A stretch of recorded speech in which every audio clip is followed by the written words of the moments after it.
Hey, what's up, friends? Welcome to the PAULCAST. I'm Paul Doherty, and I just want to say thank you for supporting this podcast. Thank you for getting the word out about it. Thank you for subscribing and sharing it with friends. You're literally helping us reach the world. We got people listening, tuning in from all over, across America and across the continents. So thank you so much. Also, to those who haven't subscribed yet, please do. Please share it with a friend. Leave us a good review on YouTube or Apple or Spotify. It continues to help us get the message out. All right, let's get right into this episode on the PAULCAST. All right, welcome to the PAULCAST. My name is Paul Doherty. I'm sitting here with Pastor Dino Rizzo.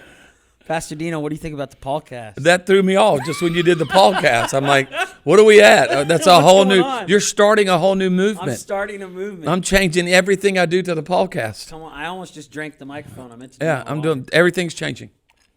Everything's I'm following changing. your lead. So Pastor Dino, we're on this podcast and we're talking to people out on YouTube and the podcast. It's on all the different platforms. But Sure. A lot of times we talk about ministry, life, family, just leading and handling all the highs and lows. You just turned 60. Yeah. This was your birthday summer, 60. Yep. Which is amazing. You look young. You always come across young. I feel 70. Come on. You got how many kids? 3 children now. 2 are married. My son got married on my birthday when I turned 60. Then we've got a daughter, son, daughter. So 2 are married. Just had our first granddaughter, which is just amazing. Harlow. We're loving it. We're loving it. We're loving it. And you live in? Birmingham. And you help pastor? I serve at Church of the Highlands with Pastor Chris Hodges. Church of the I Highlands. pastored for 20 years in Baton Rouge at Healing Place. Come on. And then transitioned to Birmingham. Love Church of the Highlands. So many similarities to all that we do in reaching people and helping people, seeing people get baptized and growing the kingdom. Come on. And then I get to serve helping to start new churches.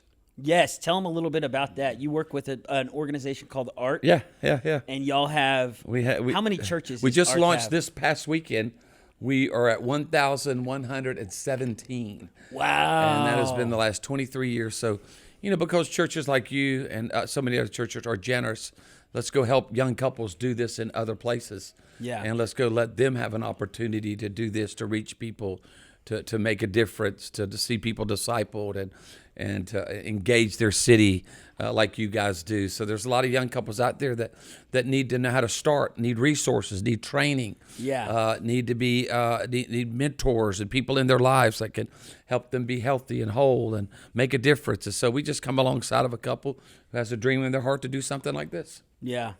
I was thinking about so many people that were in your season of church planting because you started Healing Place in the 90s, right? Yeah, 92. My dad and mom started Victory in 81. Right. And there was no ARC. There was no network of churches funding and helping fund and get these churches off the ground and coming in with emotional, mental, spiritual support as coaches. Yeah, that's the way to say it. And I've seen you do that. You've done that ever since I've known you, where you are not just someone who's like, hey, we're going to help write a check and get you started, but even following up and checking in and encouraging other pastors to come alongside of these young pastors. Yeah. Maybe talk a little bit about that side passion of yours to take care of these young church planters who have a passion to start something but don't know where to begin, and why ARC is special to you, why you love doing what you do.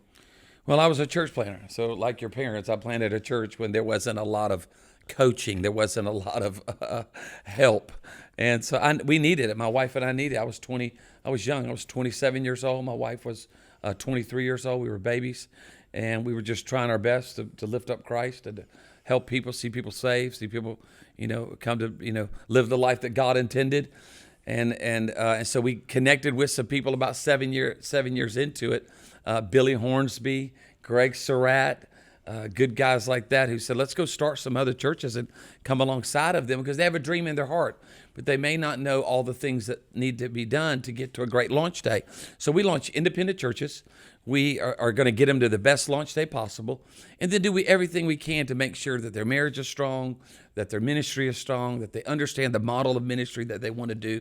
And then once they launch, then we're going to do all we can to make sure that they have good governance, good accountability, and resource them the best we can, Yeah. so that as they grow or as they maybe launch another campus or get a permanent building, we want to put resources, and we want them to find family. We want them to find those relationships, like you said, where they can learn and grow. That, wow, we're about to break 200, or man, we're in a community that just went through a tornado, and we need to be able to respond to that. Or, you know what, this has been a lot of stress on my family.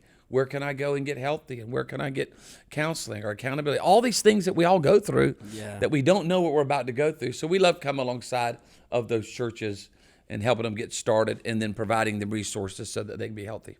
I love it. Okay, you do that. Yeah. You also travel out and you preach. You write some books.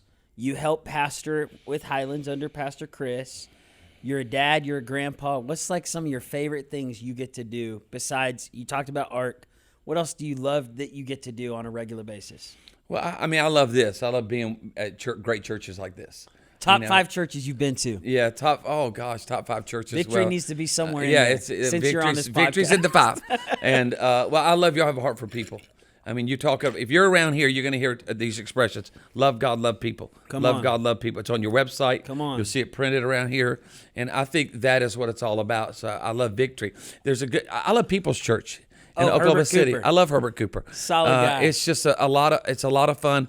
But here's my problem. I love Church of the Highlands. I love Life Church in Memphis. Life Church here in Oklahoma. My problem is I love every church. Yeah, I'm you're not everybody's the church best critic. friend. I'm not. The other people are the church critic, and they're wanting to tell everybody what's wrong, and this person doesn't do it right, and we need You're to the do this church better. cheerleader. I was a cheer dad. Come on. And so I am The not yell the leader. church critic. I think there are always things that can be improved. There are always moments we need to be more reflective of Christ. Right. We need to be more strong in our walk with God, our walk with people, how we respond to hurting humanity, broken people. We always can get better as it relates to that. But I love so many great churches that are out there. I was in a church this weekend. They are 8 years old. They launched in Katy, Texas, standing room only for 4 services. Wow. Those pastors were in that foyer the whole time. What's the pastors, the church? Jason and Stephanie Robinson, Church of the King, Katy. And you know what I'm learning? You know what I'm seeing?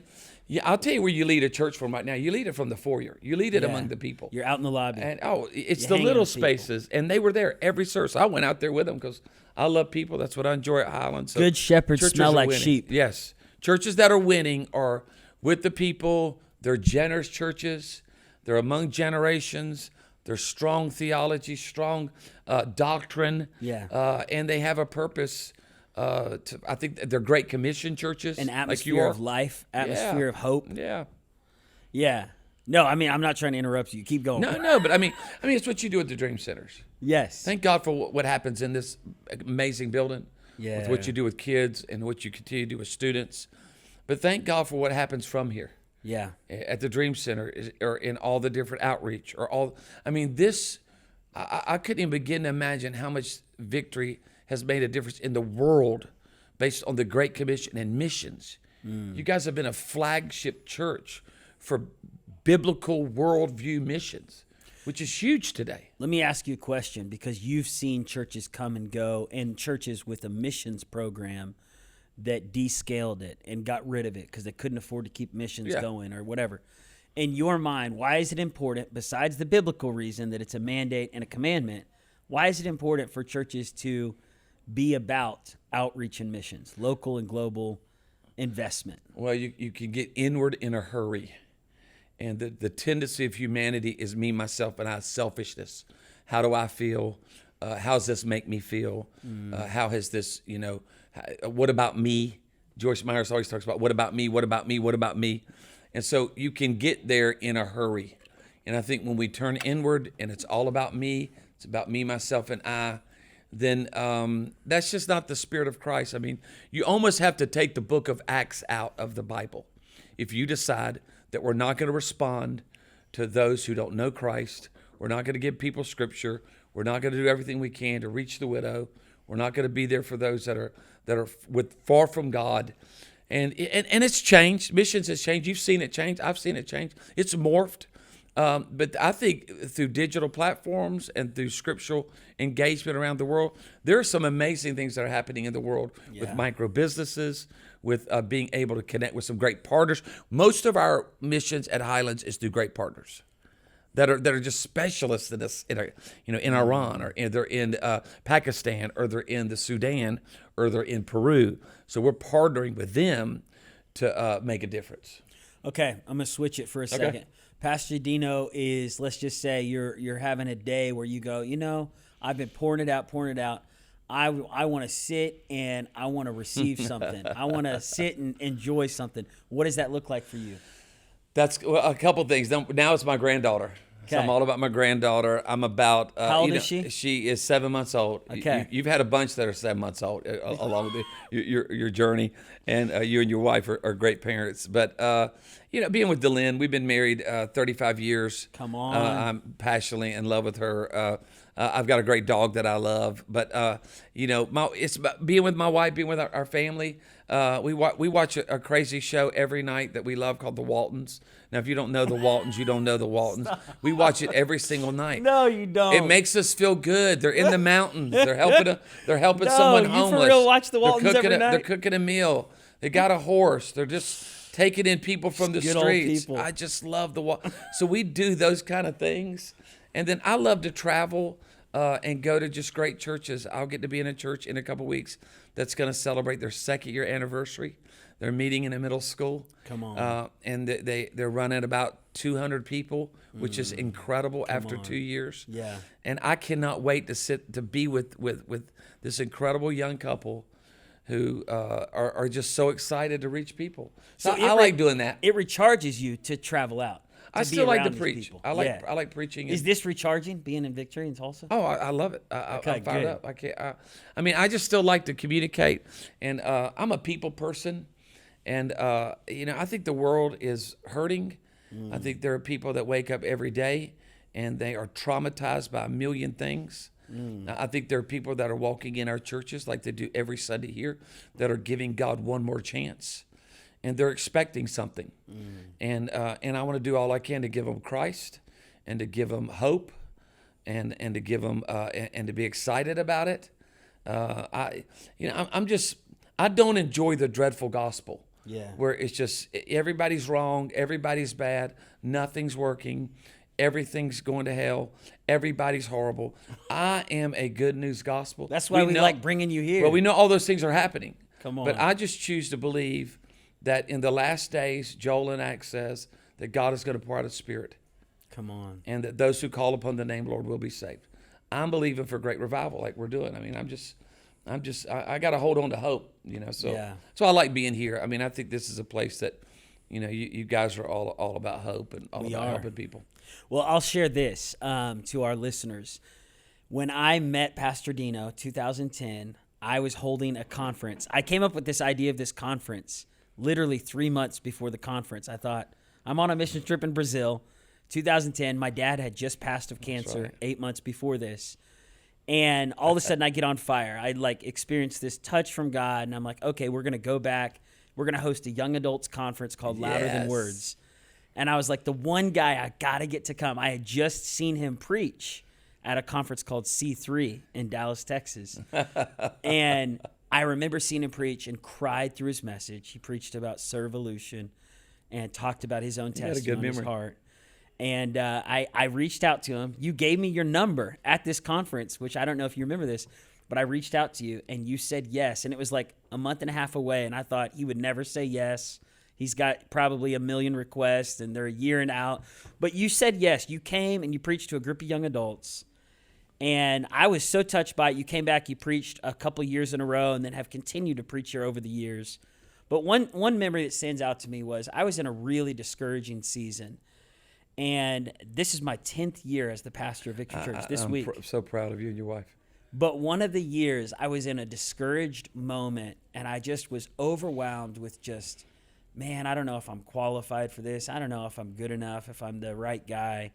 And I called you, and you just spoke life into me. And you even got Ashley and I both on the phone, and you encouraged both of us and just spoke life into us. And you said things like, Paul, God's hand is on you. You are qualified. You are called. lean into these, wise fathers that are speaking into your life and the different people that have poured into me. But I just want to say thank you for just being a voice of encouragement in my life, in our church. Thank you for investing in other churches when you had your own family to invest in and your own church to invest in.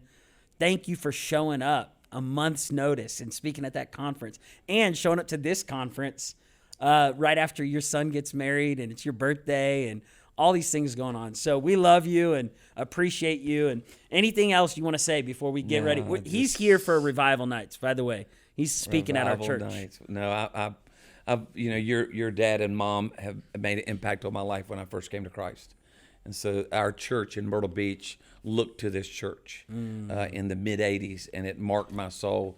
And then to be able to be here on the ground, meeting your team, being around you, your wife. And, we all go through tough moments. I've been through dark days. I've made bad decisions. I have failed. I've been through valleys. Some I put myself in. And I'm grateful for a great wife and good friends, the grace and mercy of God. So you just want to live out of your own grace, your own forgiveness. Yeah. And so you want to be that way towards people, but it's always been an honor to be here. I love what you're doing with generations. I love what you're doing with outreach. And it's been great to watch and have a front row seat in what God's done. These last 10 years, a decade is a big deal. I want to say that to you, Paul. A decade is a big deal. You only have so many decades. What you give yourself to for a decade, it makes a big difference. And I believe what y'all have given yourself, and y'all have had decades here, but this last decade with you leading, we're very proud of you, and I know people love you, and it hadn't been easy. It's not easy. Yeah. But think about what the next decade. Yeah. And then the next one. It's just going to be incredible. Come on. Yeah, I was thinking about it is interesting because you have 6 decades to look back on. And I don't know for you, if you look back and you go, this was one decade that was really memorable. But now, with 5 kids, things are blurry over the last 10 years. Because for 10 years, I've been pastoring and then having kids and changing diapers. And so looking back on it, I was like, man, I was talking to our church this last week. I was like, I'm so thankful that when my dad passed and there could have been just a huge mass exodus, and there was during that first couple of years, but there could have been an even worse mass exodus when I stepped in. Sure. And throughout these last 10 years, God has gracefully continued to build our church, continued to help us reach more people, continue to help us launch campuses, continue to help us send more missionaries out and more money to outreach and missions. And I truly believe it's the seeds of my mom and dad, their years of planting, their years of sowing. We're stepping in harvest, but it's also guys like you that have come alongside of me and Ashley and have preached into our church and have poured into our church and fanned into flame. You invited me and Ashley to several pastors' gatherings that we were like, we have no business being here. We're not like top ARC church planters, but you invited us to circles. And I still to this day, I'm like, I can't believe we got to walk into a stadium at Alabama and sit with Coach Saban. Oh, yeah. And get to experience so many of these things. So anyways, I say all that to say, we love you, we thank you, we honor you. Well, I think you've been wise to put yourself around people like a Larry Stocksell, integrity, Chris Hodges, integrity, and we could name a bunch. You're in a great city. There's great churches here. I mean, and you just, not only is God giving you a great local church, but you have a heart for the kingdom. God is doing great things. And I've always felt, man, I was in Baton Rouge with Larry Stocksell. It's the greatest thing ever. And because, you have a heart for the kingdom. Yeah. And it's just great to see what God's done in Tulsa all these years. Of course, it's a historical Christian city. But then the best days are ahead of you. Somebody asked me this the other day. They said, Dino, which has been your favorite church you planted? And I started thinking about, wow, and then they said, I can't answer. What about what's your favorite outreach? And I was talking to a guy the other day who's 80, and he builds houses. His name is Dwight Sandlin. And he told me, I said, what is your favorite house? He said, the next one. And I said, that's my motto now. Yes. What's my favorite church to plant? The next one. What's my favorite outreach? It'll be the next one. What's my favorite sermon? It will be the next one. Come on. Because it holds such potential Yeah. to change a life, populate heaven, plunder hell. And that keeps you with the expectation. And y'all have done that all these decades as a church. And I just encourage everybody to live that way. Come on. What's the best day? The next day. I love it by now, but I can't wait for my next. I love it. I love it. Well, thank you so much, y'all, for listening, subscribing, sharing this with your friends. Stay tuned for another episode right here on the Dino Cast, the PAULCAST. All right. Much love. We'll see you soon.